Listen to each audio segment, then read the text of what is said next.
So today we're going to talk about market caps again because someone still does not believe that market caps are relevant, especially the XRP army. The argument this time was, what is oil's market cap? Now, I obviously can't answer that offhand because I don't actually know what the market cap of oil is. But oil does actually have a market cap, as do all commodities. And the price of oil is obviously dictated by supply and demand.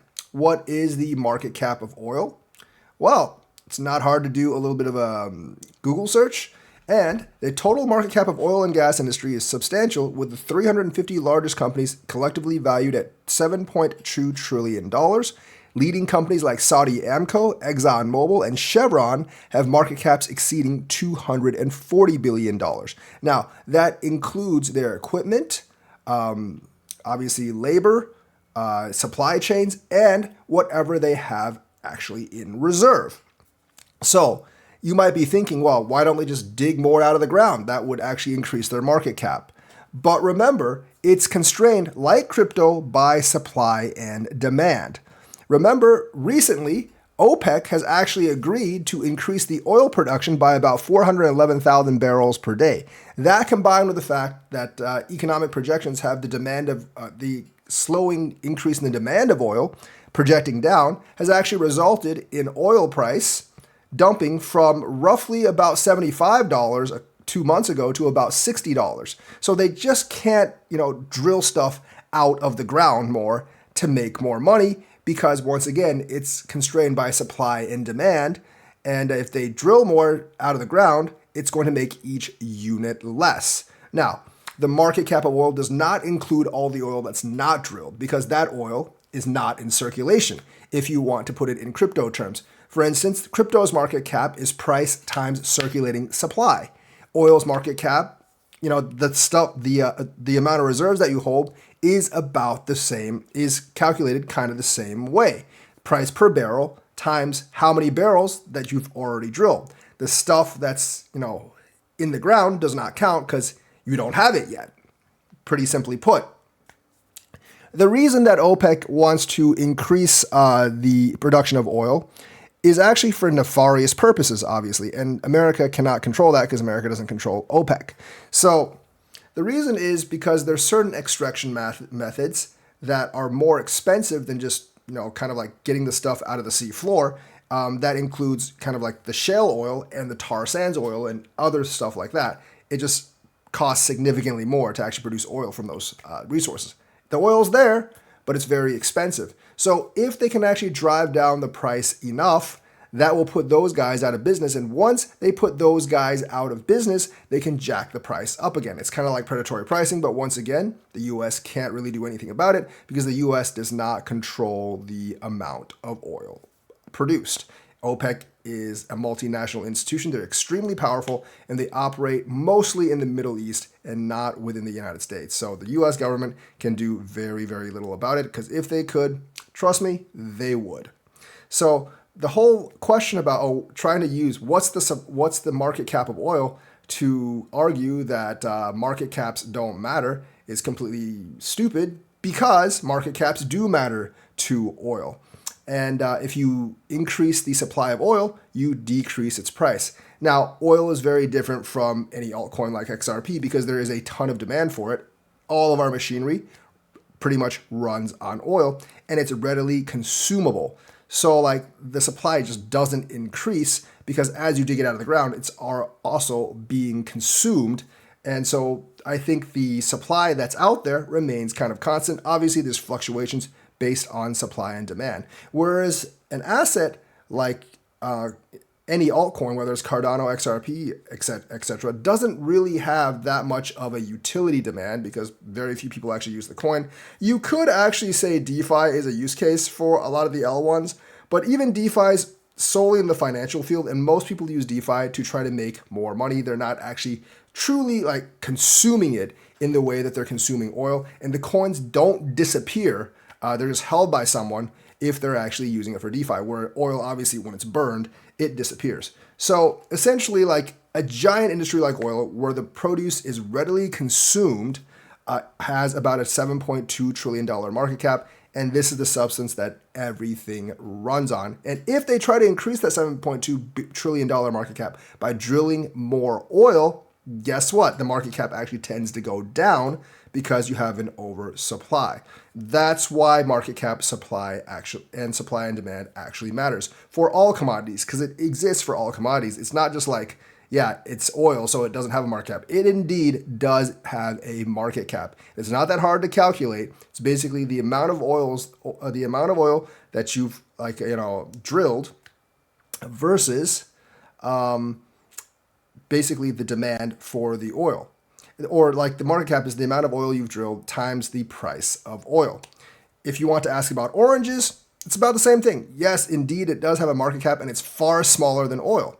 The global orange industry is a significant market with an estimated value of US $4.01 billion in 2025 and projected to reach $5.01 billion by 2030.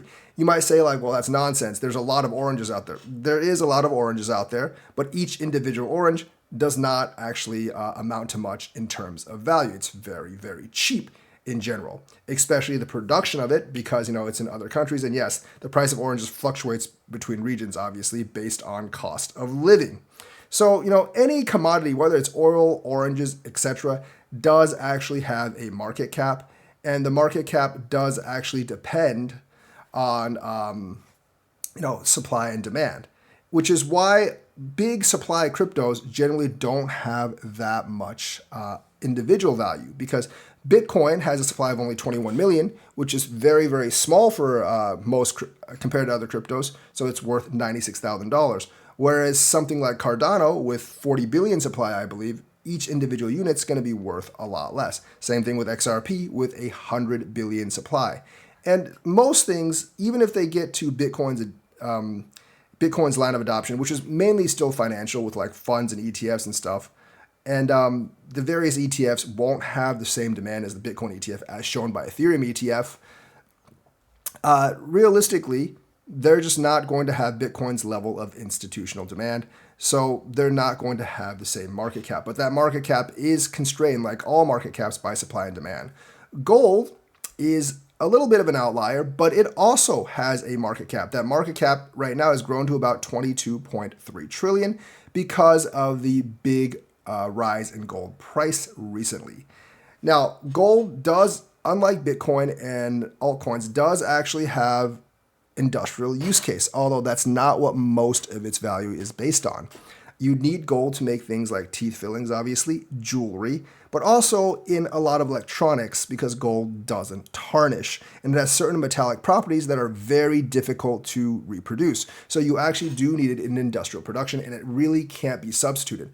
I'm sure they could probably synthesize gold somehow, but it would probably cost more to synthesize gold than to actually just mine gold out of the ground. And yes, the market cap of gold does slowly increase by about 1.5 to 1.8% each year because we dig more out of the ground, and gold generally doesn't go away once it's actually dug out of the ground. So, but the supply of gold does not increase exponentially or something, because it's very limited how much we can mine out of the ground. And if we just found a giant supply of gold somewhere, if we started mining asteroids for gold, I do believe the value of gold would actually plummet. And gold has been a trusted source of value for thousands of years, unlike crypto, unlike Bitcoin, which is getting there, but definitely unlike all the altcoins. But even gold is going to be restrained by market cap, and that is supply and demand. So just because you're not a security and you're a commodity does not mean you are immune to the effects of market cap, because all commodities are indeed still under the effects of market cap, and your market cap's not going to go to like 100 trillion or whatever. Now, some of you are going to ask, what about the US dollar? What about its market cap? Well, the US dollar isn't a commodity, it's actually a currency. And the currency of a country, how much market cap it can actually have, is backed by the strength of that government and the strength of its military. And the US government, having the strongest military in the world, and of course the strongest government with the most influence in the world, can actually hold a really large market cap. But it is influenced by market cap, because what happens when you print a lot of US dollars all of a sudden?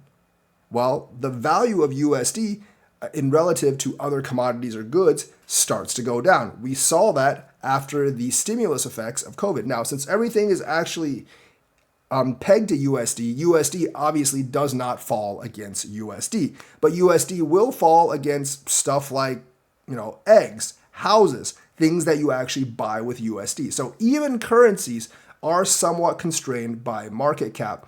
And if you're printing more money than your government and your military can back up, the value of your currency as compared to goods actually goes down. And the relative strength and geopolitical influence of one's country depends on how that kind of influences how your currency does against other countries' currencies. Obviously, in autocratic governments like China or Russia, they can artificially devalue or try to increase the value of your currency. But it's much harder in a place like the United States where everything has to go through a lot of scrutiny. Like Vladimir Putin can essentially up interest rates by 20% overnight, which he did twice during the Russia-Ukraine war. The U.S., Donald Trump can't just do that. He has to go through Jerome Powell, and there's a lot of other measures. And plus, if you jacked up the interest rate by 20% overnight, like Vladimir Putin in the United States, there would be mass riots in the streets, and your government might actually just fall. So there's also those kind of considerations because, our president isn't a supreme sovereign like Vladimir Putin or Xi Jinping. So yes, everything is constrained by market cap, whether it's currency, which depends on the strength of your country and the strength of your military, commodities, which is based on, demand and supply, and securities as well, which is based on demand and supply. And pretty much all of crypto's demand is speculative. That's especially true for altcoins at this point.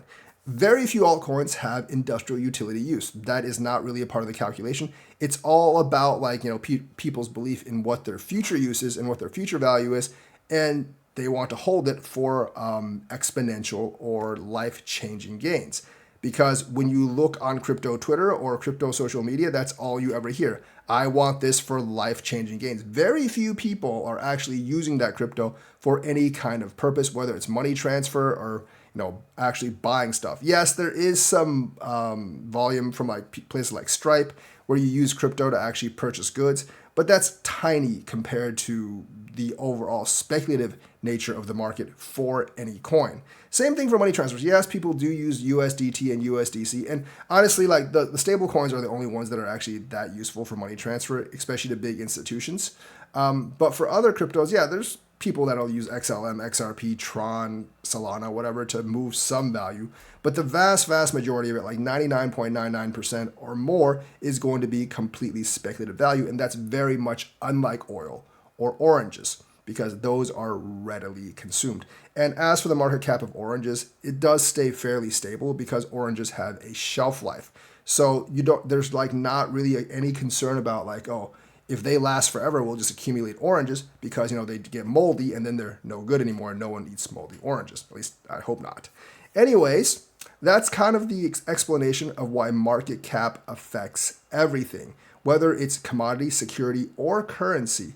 And there's really not much anyone else, there's really not much you can do to get your coin to actually escape from it, because essentially, if your supply is very high and there's not a huge increase in demand, which there really isn't for altcoins outside of speculation, your price is simply not going to go up. And every single commodity is actually restricted by such a mechanism. So that's the news for today. Let me know what you think. Like and subscribe, hit that bell notifications button. Thank you and have a nice day.